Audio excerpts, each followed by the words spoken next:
Hare Krishna. Today we are going to study the verse number 7 of the 6th chapter of Bhagwat Gita as it is. And the name of this chapter is Dhyan Yoga or meditation. Meditation means excluding all the thoughts and focusing only on the Supreme Lord. And this is the act of the mind. We all know how difficult it is to control our own mind. And without controlling the mind, a man is no better than an animal. Krishna is teaching us how to control the mind so that our own mind doesn't become our enemy. Krishna is teaching us various methods how to befriend the stubborn mind. We are in the 6th chapter, which means that we have covered 1/3 of Bhagavad Gita, and from the next chapter, Bhakti Yoga is about to begin. Bhakti Yoga means devotional path. And how can a person tread on the devotional path if his mind is not under his control? In today's verse, Krishna is going to give us symptoms of a yoga ruled person who has advanced on the ladder of Dhyan Yoga. In the previous verse, Krishna said that for a man who has conquered his mind is his best friend. But for one who has failed to do so, his very mind will be his greatest enemy.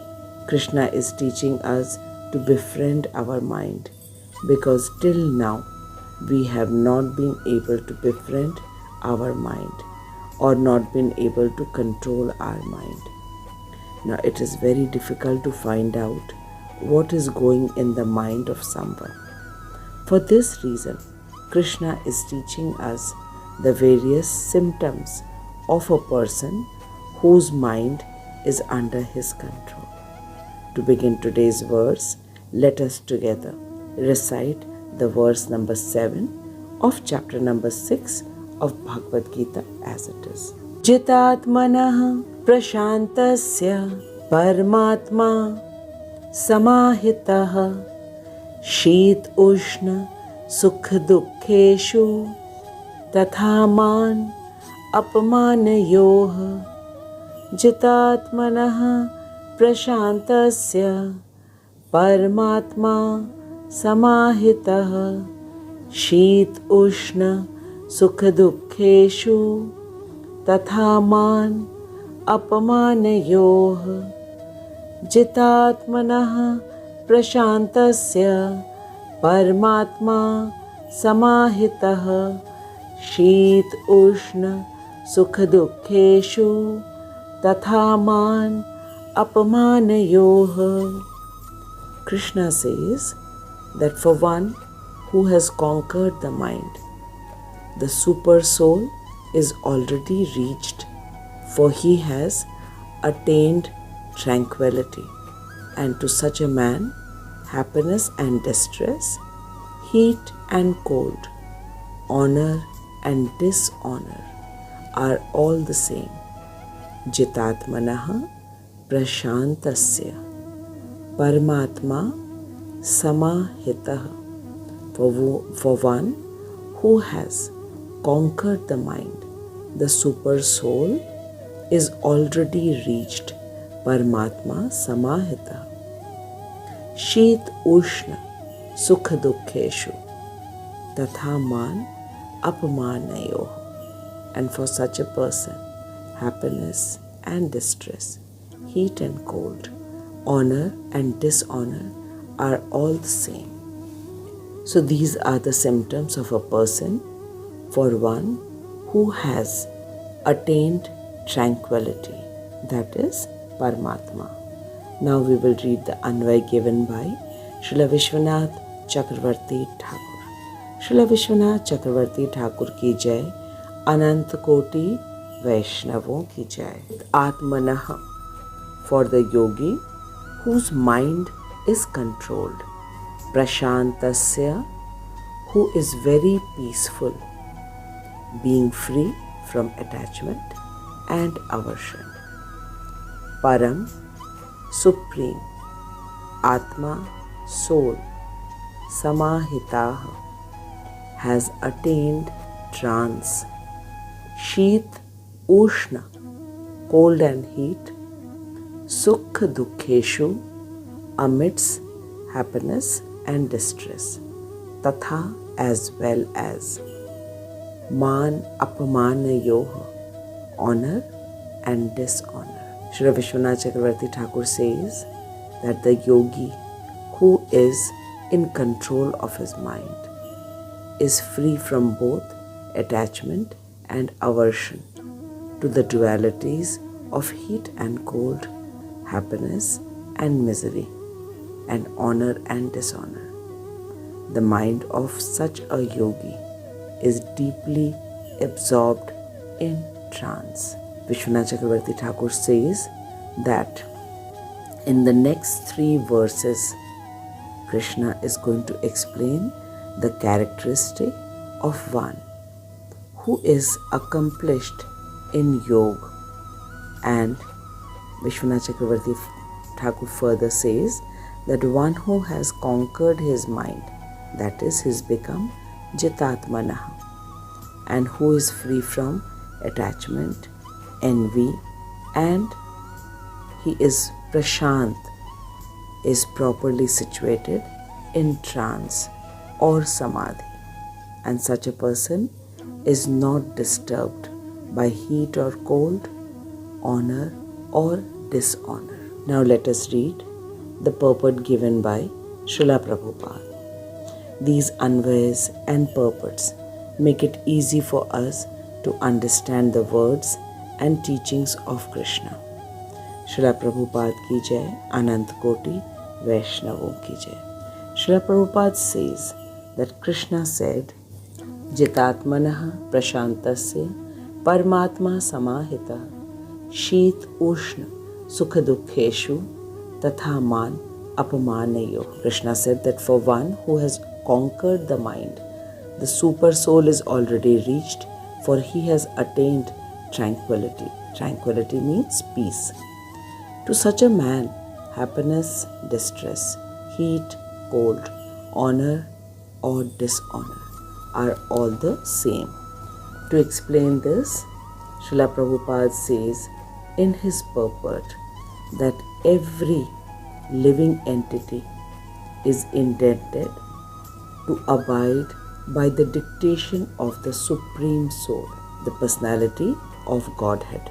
Prabhupada very clearly says that every living entity is intended to abide by the dictation of the Supreme Personality of Godhead, who is seated in everyone's heart as Paramatma. Prabhupada has given us the reason that why should we take the dictation, why should we listen to the Supreme Personality of Godhead? Because He is the one who is seated in everyone's heart as Paramatma. He is the Supreme Personality of Godhead, and He is in every living entity's heart.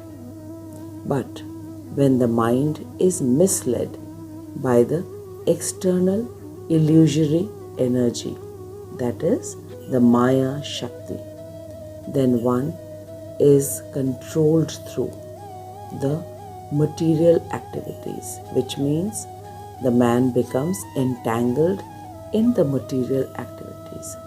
Therefore, as soon as the mind is controlled through one of the yoga system, that is either by Gyan Yoga, Dhyan Yoga or by Bhakti Yoga, then one is to be considered as having already reached the destination.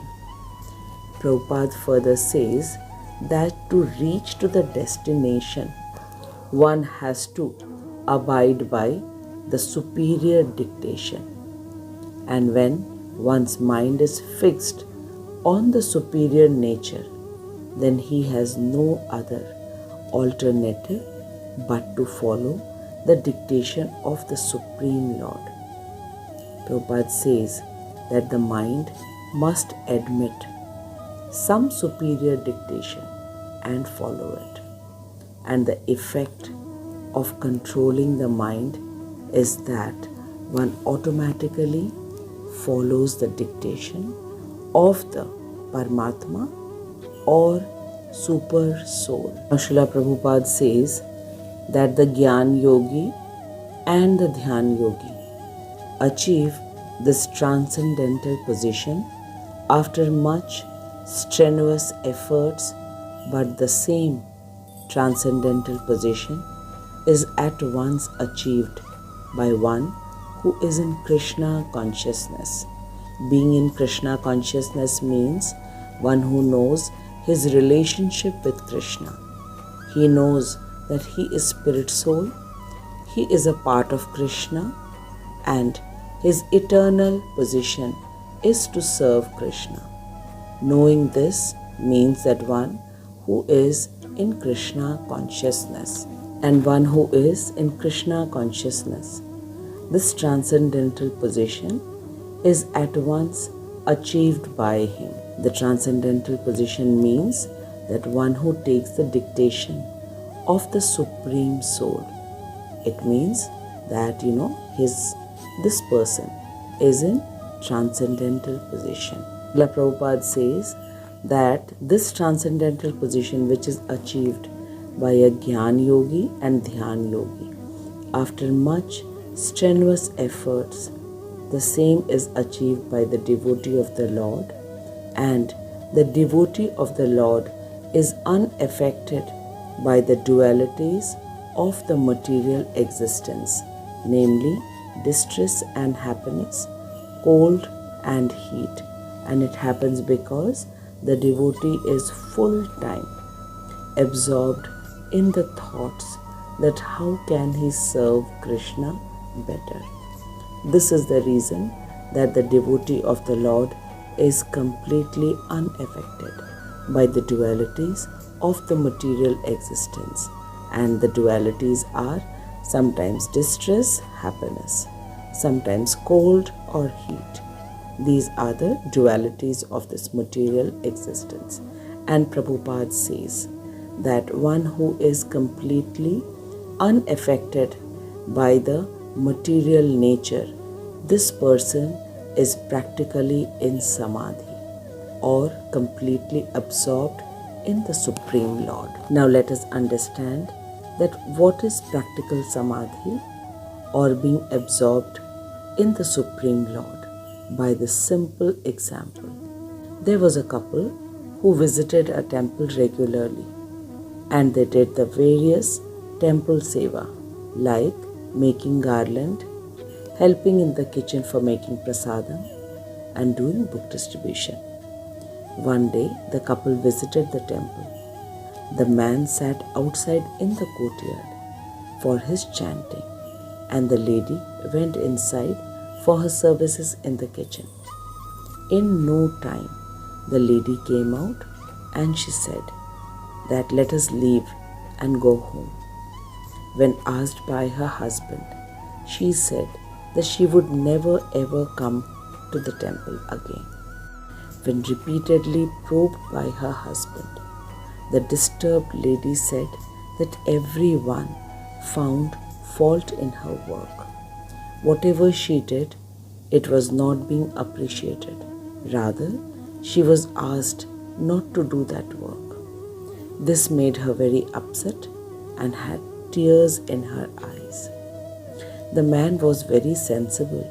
He told her that since she has already made up her mind not to ever visit the temple again, so it would be a nice idea to circumambulate the temple for 4 times with a ghee lamp in her hand, and by then he would also complete his chanting, and then they would go back home.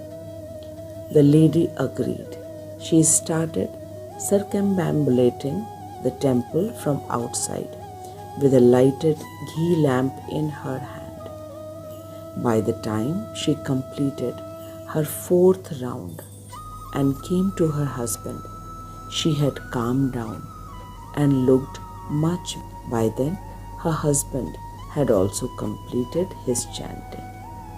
He said, "Let us go home," and was looking at the temple in a way that it was their last visit. Before leaving the temple, he casually asked his wife that could she hear what other devotees were talking who were also circumambulating with her. She said that she did not hear a word as her full concentration was only on her ghee lamp, that it shouldn't get blown off. At this, he explained to her that this happened because when a person is completely absorbed in doing a service for the Lord with full concentration, then it is not possible to hear what other people are speaking. And even if one hears, then he should be humble enough to realize that whatever is being said, it is for the better service to the Lord and not for criticizing anyone in particular. She realized her mistake and said that now she would do all her services with better concentration. The main thing that we understand from this example is this, that when a person's mind is completely absorbed in the Supreme Lord, then one really doesn't hear or see anything that is happening in the surrounding. This is exactly what Srila Prabhupada said, that ideally every living entity should abide by the dictation of the Supreme Lord. And the dictations of the Supreme Lord we have got in the form of our scriptures. Our scriptures have appeared from the breathings of the Supreme Krishna, and in it all the prescription and the prohibitions are mentioned. Prescriptions means our prescribed duties according to the Varn and Ashram. And prohibition means the things which every living entity should avoid doing. Prabhupada says that the prescriptions and prohibitions can be understood and followed only by the human beings, and these prescriptions and prohibitions is actually the dharma. And if one doesn't know what is dharma, then it is like leading an animal life. Dharme nahin pashubhi saman.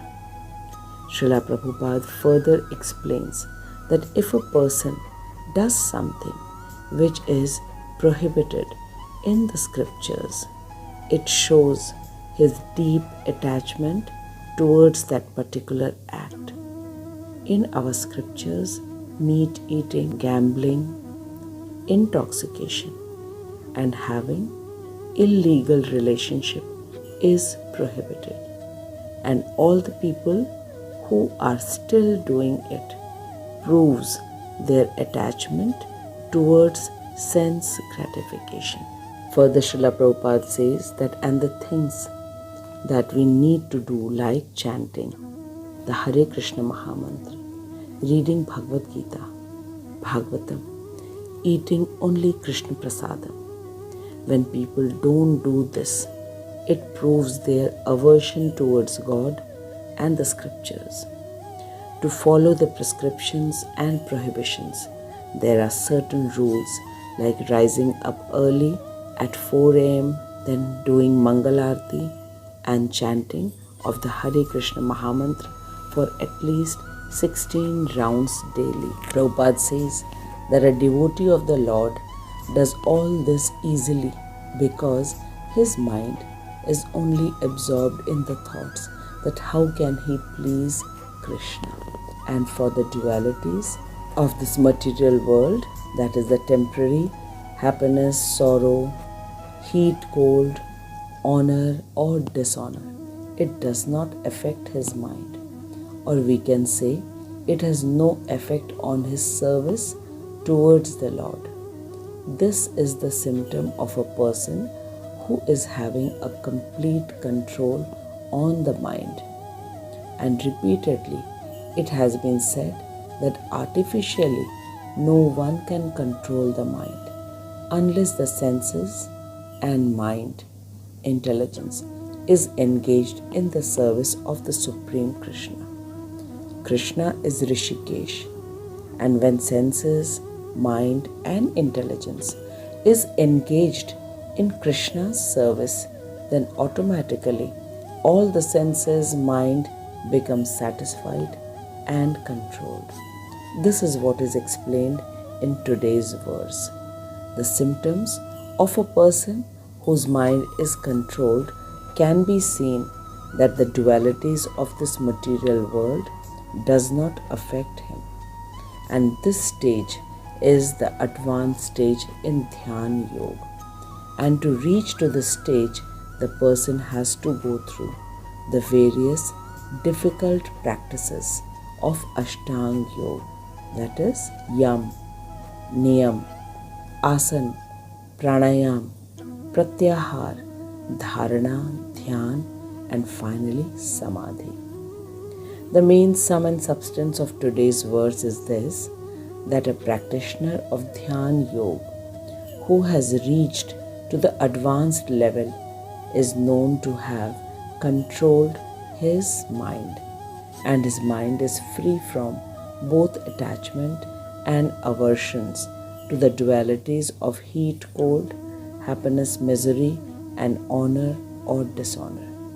And it happens because the mind of such a yogi is deeply absorbed in the thoughts of Paramatma who resides in his heart.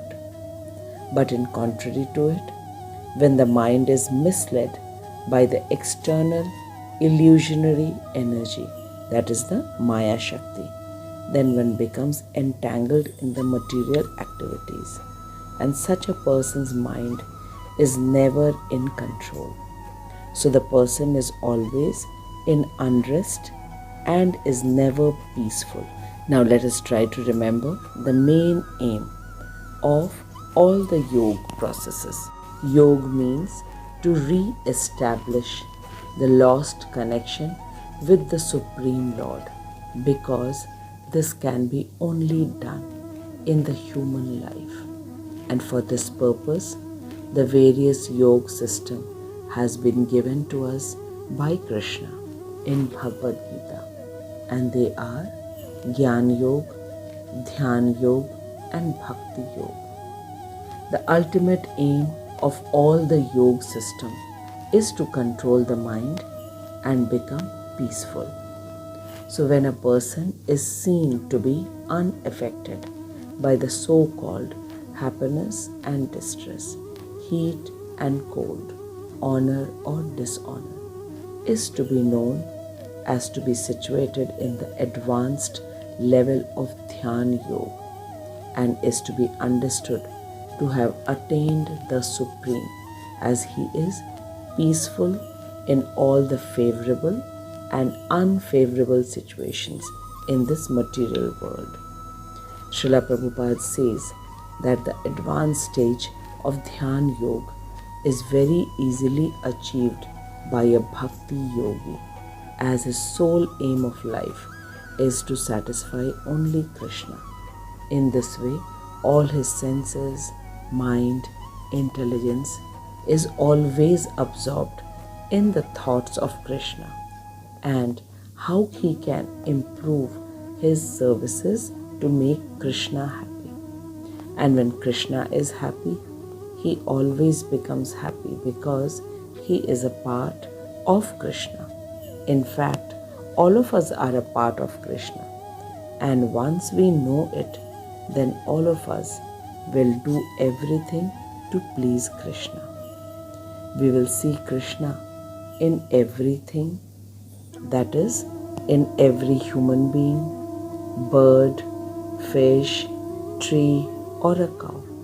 And when we will realize that Krishna is in everyone, then how can we behave with anyone in a bad manner?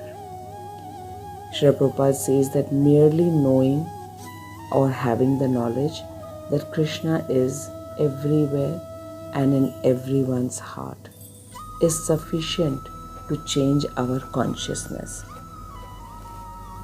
Srila Prabhupada says this changing of this consciousness, being Krishna conscious, this is called practical samadhi, because the real meaning of samadhi means to be equipoised in both favorable and unfavorable situations of this material world.